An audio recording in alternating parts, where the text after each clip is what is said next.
आखिर कौन है इन 12 मौतों का जिम्मेदार? किसकी चूक से मां वैष्णो देवी के दरबार में इतना बड़ा हादसा हुआ? ऐसे कई सारे प्रश्न हैं जो मां वैष्णो देवी के दरबार के पूरे सिस्टम पर अब प्रश्न खड़े कर रहे हैं।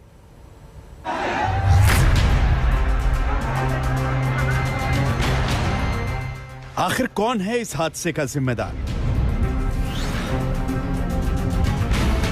किसकी लापरवाही से 12 श्रद्धालुओं की जान गई? क्या अंदाजा नहीं था कि नए साल पर माता के दर्शन के लिए श्रद्धालुओं का सैलाब उमड़ पड़ेगा?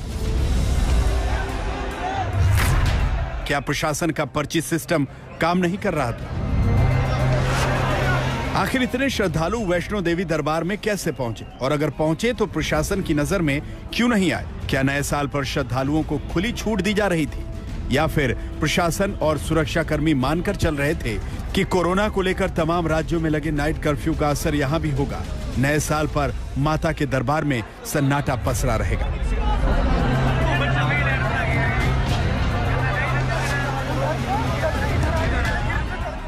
नए साल पर हर साल वैष्णो देवी के दर्शन के लिए लाखों लोग पहुंचते हैं। प्रशासन इससे अनजान नहीं था, फिर भी भीड़ पर काबू पाने की कोशिश नहीं दिखी। श्रद्धालुओं की जुबानी ही सुन लीजिए बद इंतजामी का आलम क्या था।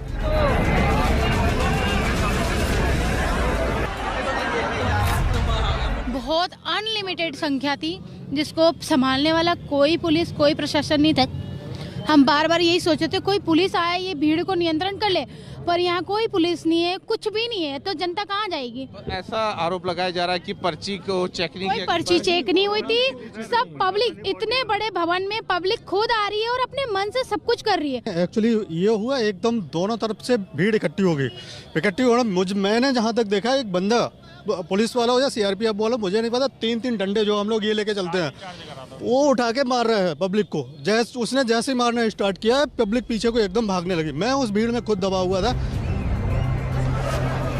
बेकाबू भीड़ को देखकर लग रहा है कि हादसे का बस इंतजार था। आधी रात को वैष्णो देवी मंदिर के पास श्रद्धालुओं की इतनी भीड़ थी कि लोग सरक सरक कर आगे बढ़ रहे थे। हैरानी तो ये भी है कि नए साल पर भी भीड़ को काबू पाने या फिर भीड़ को नियंत्रित करने के लिए कोई अलग से कोशिश नहीं दिखी। कोरोना प्रोटोकॉल तो भूल ही जाइए, न 2 गज की दूरी और न मास्क जरूरी। इस समय मैं कटरा शहर में हूं और सबसे पहले मैं कैमरा पर्सन नीरज से कहूंगा कि वो आपको यहां की तस्वीरें दिखा। आप देखिए लोगों का हजूम कितना है। श्रद्धालु देश भर से आ रहे हैं, भारी संख्या में आ रहे हैं और कटरा शहर की सड़कों पर ट्रैफिक जैम्स है इस समय।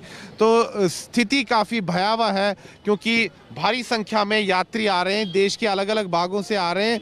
और जिस तरह से कल भगदड़ मची है उससे साफ जो है साबित होता है कि किस प्रकार से भीड़ जो है यात्रियों की बहुत संख्या में वहां दर्शनों के लिए पहुंच रही है। लेकिन अहम बात आप देख सकते हैं, कैमरा पर्सन नीरज तस्वीरें दिखा रहे हैं कि ज़्यादातर यात्रियों ने मास्क तक नहीं पहना है। कोविड के प्रोटोकॉल की धज्जियां उड़ रही हैं। आप कहाँ से आए हैं?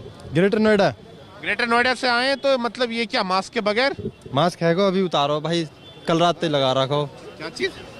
कल रात तक लगा रखो मास्क। यूरो मतलब रात में ही कोरोना होता है, दिन में नहीं होता? अभी कौन दुख रहे, खाने के लिए लेगा, अभी उतारो। मतलब कोई गंभीरता दिखाइए ना कि कितनी भगदड़ भी मची है वहाँ पर, इसी कारण कि आप लोगों की भीड़ बहुत ज्यादा आ रही है। भीड़ तो आ रही है, पर जब कुछ खाएंगे जब तो उतारना पड़ेगा ना।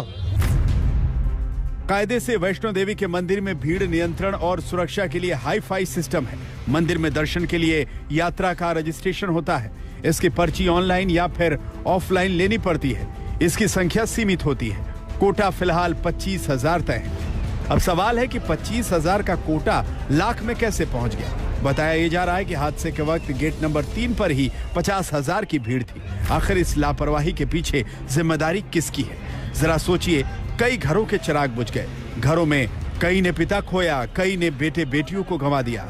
क्या हादसे के बजाय लापरवाही 12 मौतों के लिए जिम्मेदार नहीं है?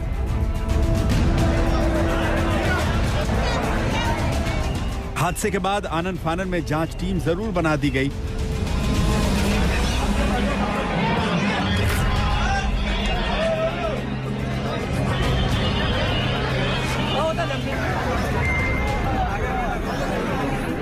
एलजी दफ्तर ने जांच टीम का ऐलान किया।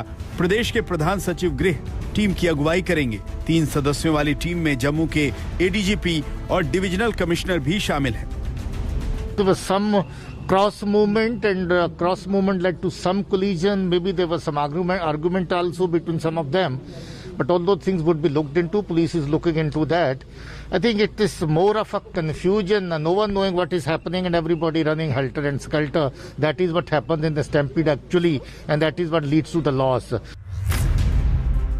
तो क्या उम्मीद रखी जाए कि जांच के बाद दोषियों की पहचान होगी, उन पर कार्रवाई होगी और आगे ऐसे हादसे ना हो, इसकी कोई गारंटी मिलेगी? माता वैष्णो देवी के दरबार में हुई भगदड़ से जम्मू कश्मीर प्रशासन में हड़कंप मच गया है। प्रश्न उठाए जा रहे हैं कि आखिरकार ऐसी घटना कैसे घट गई, वो भी उस स्थान पर जहां पर यात्रा बड़े ही अनुशासन से होती है, बड़ी ही प्रोफेशनली होती है।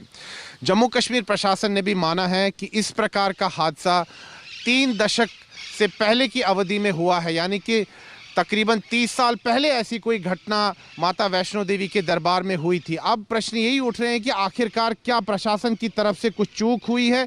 तो इन सभी प्रश्नों का उत्तर तभी मिल पाएगा जब जांच कमेटी की रिपोर्ट आ जाएगी। वीडियो जर्नलिस्ट नीरज कुमार के साथ मैं सुनील भट्ट, ककरियाल, कटरा, आज तक।